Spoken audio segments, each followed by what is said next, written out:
implementing change and what it takes to implement change in your organizations.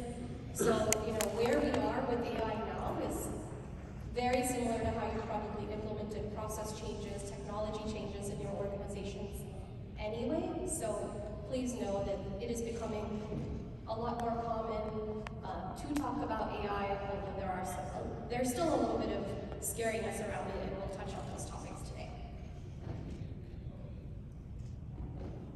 So just to move through some of these best practices, we put together a few fun rules for you. The first is around do your homework. Whenever we presented this in the past, it's around, learn about your vendors, learn about how the technology might fit into your workflow. I'm changing my stance a little bit on this, which is just copy the homework from your neighbor, because there are friends in the room, there are other organizations that have gone through these conversations. They've understood what it means to implement AI in their organizations. We're there now. So do rely on some of that knowledge gained from your peers. That's why you're all here at this conference. So lean on your friends and your neighbors. The second, know your audience. Again, this is just part of instituting big change in an organization. Folks need messages at different times in different ways. When it comes to augmented intelligence, this is a new concept. There might be some scary parts of it, especially for clinicians that might think, is this something that's going to take my job away? Or by doing this, is it just going to mean I have to see more clients? It means I have to do more work. It means I have to learn new things. Some of that is yes, you do have to learn something new, but hopefully it is in the spirit of making work easier and making time for them to focus on what's most important to them.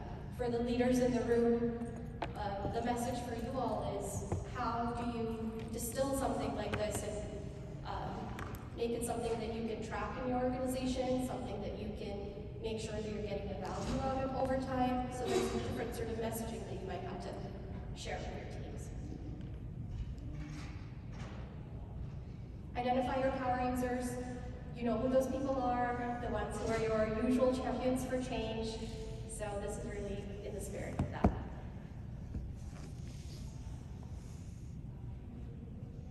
All right, so make trainings short and sweet. If you're thinking about implementing AI-based software, sitting in a room right after lunch, we were just talking about it, sometimes people fall asleep right after that. Keep it short and sweet, keep it really interesting, and we'll share some stories around that in a bit. This sort of ties in, rule number 5, into what I just shared, striving to create some light bulb moments. Elios, when we actually go out and train clinicians, we'll hear some things like, I wish this was here X number of years ago, or they see how artificial intelligence or augmented intelligence actually helps them and doesn't necessarily take some of the scariness away. That's the light bulb moment we're talking about, making it real and personal for them, making them see how this means that you can potentially finish your notes faster and go home and walk your dog. This means that you can potentially not have to carry around that burden of, what did I remember, what did I forget about that session that I just had? We talked for 45 minutes. What are the themes that we discussed? So artificial intelligence or augmented intelligence can help with some of that.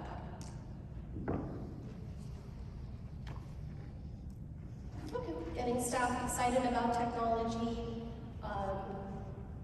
Again, there are kind of best practices out there for how you can introduce this. So, the first time they hear about it is not when they actually have to pick it up and start using it. Use sort of those light bulb moments over time, or champions for change to start to introduce it to them before they actually start to use it. And I would say, in terms of getting staff excited about technology, there are some really great stats about using AI means it took them 50-70% less time to actually finish their notes. If there are sort of models or cases you can build around your organizations where it did impact change for the positive, that they can learn from their own peers.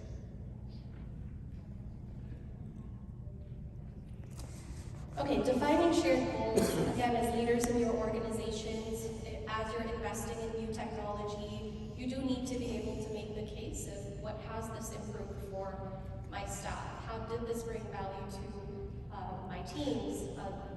Pick and work with a vendor who's going to be able to help you and be your partner in that process. Someone who's going to be able to connect you with others in your peer circles who have also been able to help you make those cases.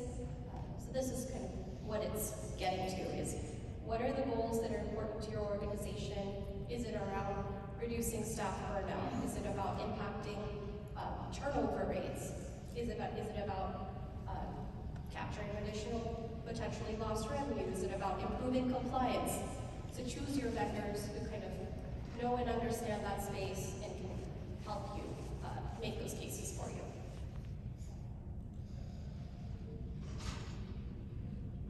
And kind of one of the last ones here is just keeping a pulse on performance. We do this day in and day out as leaders, so just to be able to pick and select tools that will help you do that and keep a pulse on exactly what you're implementing, with which teams, how is it actually benefiting